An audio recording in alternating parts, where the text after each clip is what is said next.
Hello friends, welcome back to my channel.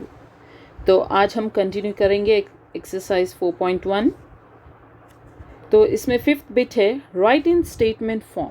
आपको एक equation दिया गया है। अब इसका स्टेटमेंट हमने पिछली बिट में पढ़ा था कि वहाँ पे आपको स्टेटमेंट दिया गया था, आपको इक्वेशन लिखना था। अभी आपको इक्वेशन दिया गया है, हमको स्टेटमेंट फॉर्म लिखना है। अभी आप यहाँ देख सकते हैं कि फर्स्ट बिट है इसका p+4 is equal to 15।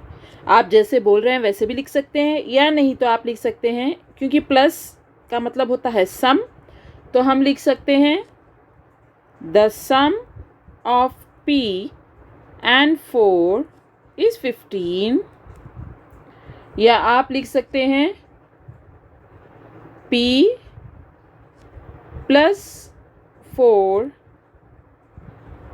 Gets you 15। Anyway, कोई भी मेथड से आप लिख सकते हैं। तो इसमें सेकेंड बिट है m-7 इज 3। तो ये आपको इक्वेशन दिया गया है, तो आपको स्टेटमेंट लिखना है। तो आप क्या लिखेंगे? तो आप लिख सकते हैं 7 सब्ट्रैक्टेड। आप यहाँ देख सकते हैं m में से 7 को हम सब्ट्रैक्ट करें, टेक अवे कर रहे हैं, तो आप लिख सकते हैं 7 subtracted from m is 3, right. या नहीं तो आप लिख सकते हैं if you take away 7 from m you get 3। या आप लिख सकते हैं if you take away 7 from m you get 3। कोई भी मेथड से आप लिख सकते हैं, कोई भी स्टेटमेंट आप लिख सकते हैं। तो नेक्स्ट बिट है थर्ड बिट। यहाँ इक्वेशन दिया गया है 2m इज इक्वल टू 7। तो आप इसको कैसे लिख सकते हैं? आप इसको लिख सकते हैं twice of a number m is 7। या नहीं तो आप लिख सकते हैं 2 टाइम्स m इज 7। कोई भी मेथड से आप लिख सकते हैं। नेक्स्ट इसमें फोर्थ बिट है m/5 इज इक्वल टू 3। तो इसके लिए भी आप लिख सकते हैं कि 1/5 ऑफ m इज 3। या आप लिख सकते हैं the number m divided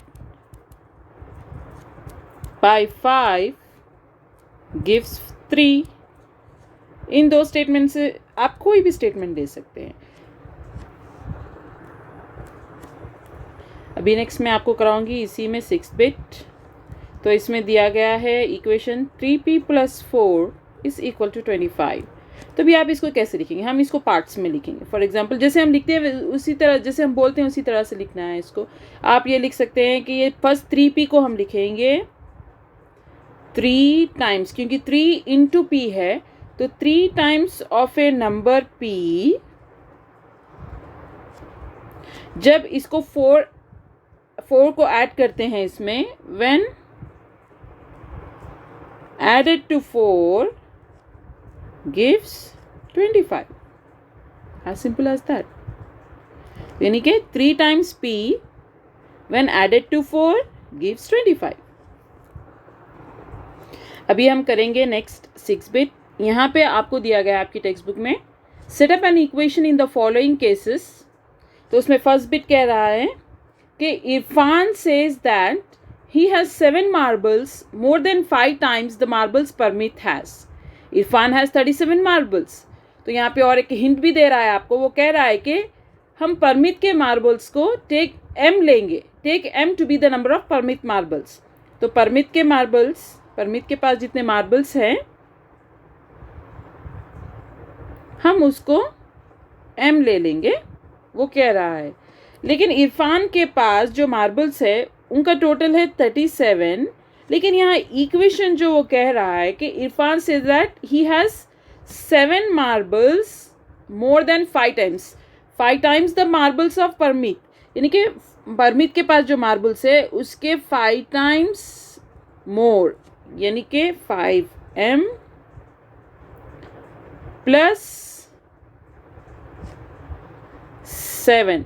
7 marbles more than 5 times Parmit's marble, यानी कि 5m plus 7 which is equal to 37। तो ये हो गया आपका equation 5m plus 7 which is equal to 37, जो कि हैं इरफान के मार्बल्स, इरफान्स मार्बल्स। इसी तरह से आगे के दिए गए स्टेटमेंट्स को भी हमें इक्वेशन में लिखना है, जो भी स्टेटमेंट्स दिए गए हैं। नेक्स्ट बिट है, इसमें कह रहा है कि Lakshmi's father is 49 years old. तो लक्ष्मी के डैडी की एज, लक्ष्मी के फादर की एज जो है वो है 49 ईयर्स, और he is 4 years older than 3 times Lakshmi's age. और यहाँ लक्ष्मी की एज के लिए हमें कह रहा है कि y ईयर्स लें, लक्ष्मी की एज y ईयर्स, लेकिन उसके फादर की एज जो इक्वेशन के लिए टोटल एज उसकी है 49, लेकिन इक्वेशन के लिए देखिए आप 3 times Lakshmi's age, 3 times Lakshmi's age plus 4 years old बोल रहा है, समझ रहे हैं आप। तो 3 टाइम्स, जब भी 3 टाइम्स 2 टाइम्स ऐसे कहता है तो हमको वो नंबर को जो भी आगे का नंबर दिया है उससे मल्टीप्लाई करना होगा। टाइम्स मतलब मल्टीप्लाई, तो 3 times Lakshmi's age plus 4 years older, तो ये मिला के आएगी लक्ष्मी के फादर की एज 49 ईयर्स। तो इक्वेशन आपका हो जाएगा 3y plus 4 is equal to 49। अभी नेक्स्ट थर्ड बिट में द स्टेटमेंट जो दिया हुआ है वो ये है कि the teacher tells the class that the highest marks obtained by a student in her class is twice the lowest marks plus 7, और हाईएस्ट स्कोर है 87, और हमें कह रहा है कि take the lowest score to be L। तो हम सबसे पहले लोएस्ट स्कोर लिखेंगे, lowest score is given as L। जो भी पहले गिवन रहता है क्वेश्चन में हम उसको पहले लिख लेते हैं, let the lowest score be L। तो और ये नेक्स्ट स्टेप हम लिखेंगे कि twice the lowest mark plus 7 बोल रहा है। हाईएस्ट मार्क्स, तो यहाँ पे हम हाईएस्ट मार्क्स का स्क्वायर हाईएस्ट स्कोर लिखेंगे जो कि है 87, लेकिन ये कैसे आएगा लोएस्ट मार्क्स को यूज करके। तो वो बोल रहा है कि ट्वाइस द लोएस्ट मार्क, क्योंकि हमने L लिया है इसलिए ट्वाइस यानी कि 2 times the lowest mark plus 7। तो ये आपका स्टेटमेंट हो गया, इक्वेशन हो गया 2L plus 7 is equal to 87, यानी कि 2 times the lowest mark plus 7 gives you the highest score. Okay,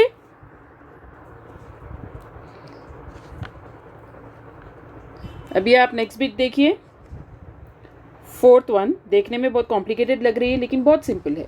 तो आपको यहाँ देखना है, वो दिया है in an isosceles triangle the vertex angle is twice I the base angle, और बोल रहा है कि let the base angle be in degrees, और remember that sum of angles of a triangle is 180 degrees.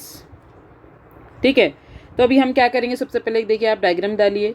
आपको पता है आइसोसेलेस ट्राइंगल में मेजर ऑफ 2 एंगल्स इक्वल होता है, राइट। आइसोसेलेस मीन्स 2 साइड्स या 2 एंगल्स इक्वल होते हैं, तो उनका मेजर इक्वल होता है। तो लेकिन यहाँ बोल रहा है कि वर्टेक्स एंगल जो है, vertex angle is twice the base angle. हम वहाँ हिंट दिया हुआ है कि B, let base angle B, तो it is twice the base angle, यानी कि ट्वाइस बी। 2b है वर्टेक्स एंगल, ये जो एंगल है वर्टेक्स वो है 2b, बाकी ये सब बेस एंगल्स है। और आपको पता है कि sum of the angles, all interior angles in a triangle is 180 degrees. तो हम इन सबको ऐड करेंगे, 2b plus B which is equal to 180 degree. तो अब जब इसको ऐड करेंगे ये सब देखिए, 2b प्लस बी हो गया 4b, तो 4b is equal to 180 degrees. Isn't that simple? तो आज के लिए बस इतना ही है। आज हमने ये एक्सरसाइज 4.1 कंप्लीट कर लिया है। तो अगर आपको मेरा चैनल अच्छा लगा हो तो please like, share and don't forget to subscribe my channel. Till then, take care, stay safe, bye.